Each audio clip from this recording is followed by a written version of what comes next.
carb lunch. Nilagang gulay with suka and bagoong na may sili.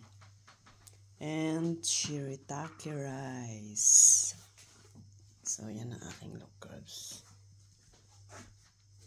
Sitzen. Sitzen, Schatz.